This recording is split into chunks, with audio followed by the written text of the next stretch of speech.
Hai teman-teman semua, yuk belajar bareng kita. Topik yang akan kita bahas kali ini yakni pelatihan dan pengembangan sumber daya manusia.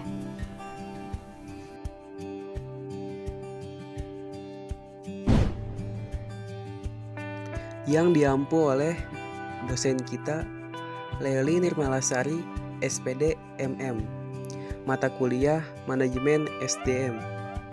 Sebelum kita bahas materi, yuk kita kenalan dulu dengan anggota kelompok kami. Di kelompok 5 ada siapa aja sih? Hai, aku Taufik Nugraha dengan NPM 101200085. Hai, namaku Hafiz Fauzan Ardana dengan NPM 10120084. Hai, aku Ajhar Zainuddin Malik dengan NPM 101200068. Hai, namaku Korinur Aeni dengan NPM 101200091. Dan hai, namaku Rianur Fitri dengan NPM 101200082.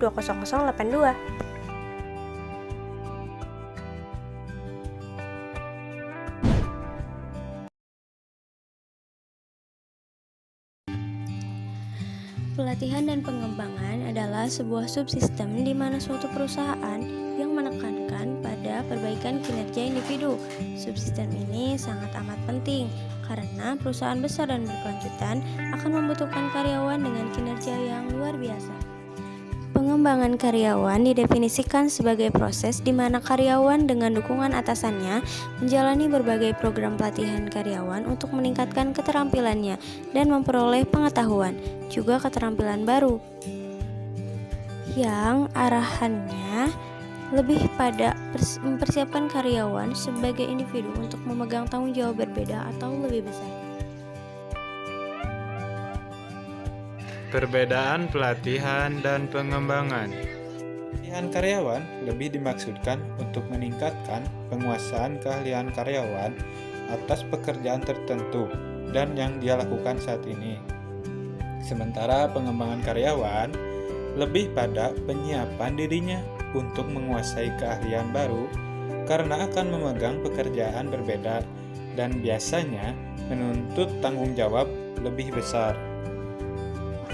Tujuan pelatihan dan pengembangan sumber daya manusia yang pertama adalah meningkatkan produktivitas, memperbaiki kualitas, mengurangi waktu belajar karyawan, meningkatkan retensi karyawan, dan yang terakhir, transfer keahlian dan kaderisasi.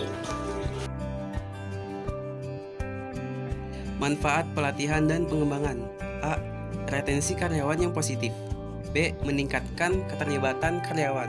C. Menyiapkan pemimpin-pemimpin di masa depan. D. Pemberdayaan karyawan.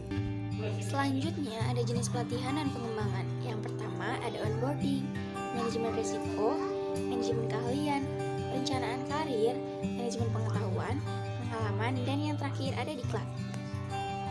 Yang pertama ada onboarding. Program pelatihan dan pengembangan ini dikhususkan untuk menyambut karyawan baru. Biasanya ada sesi untuk mengenalkan karyawan baru pada struktur organisasi si perusahaan berupa tujuan, usaha, proses, prosedur, aturan, prinsip, norma, harapan, dan kontrol sistem yang berlaku di perusahaan tersebut. Pelatihan dan pengembangan jenis ini untuk mengurangi resiko atau mengimplementasikan proses manajemen resiko.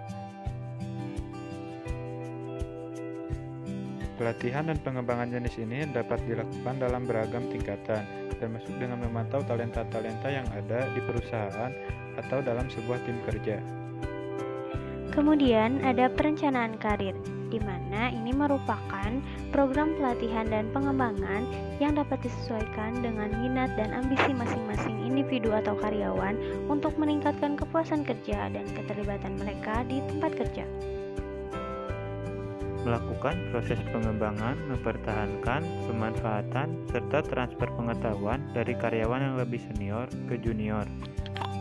Selanjutnya ada pengalaman, yaitu karyawan diberikan kesempatan untuk merasakan langsung pengalaman yang akan memberikan manfaat bagi karya mereka sekaligus kontribusi mereka kepada perusahaan. Yang terakhir ada diklat, yaitu berupa pemberian pelatihan internal atau mengirimkan karyawan mengikuti pelatihan di luar perusahaan, atau juga memberikan kesempatan beasiswa untuk mengambil pendidikan formal lanjutan, tentu saja disesuaikan dengan kebutuhan perusahaan dan tujuan karir karyawan. Yang selanjutnya ada metode pelatihan. Yang pertama yakni pelatihan karyawan, yang kedua ada coaching efektif, dan yang ketiga ada mentoring kepemimpinan. Nah, pelatihan tersebut disertai juga dengan evaluasi pelatihan dan pengembangan karyawan yang terdiri dari tahap reaksi, pembelajaran, perilaku, dan tahap hasil. Yang pertama yakni tahap reaksi.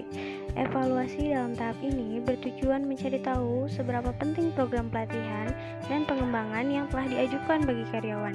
Evaluator akan mengukur keterlibatan karyawan selama program berlangsung, tingkat keaktifan mereka, bagaimana reaksi karyawan terhadap materi program.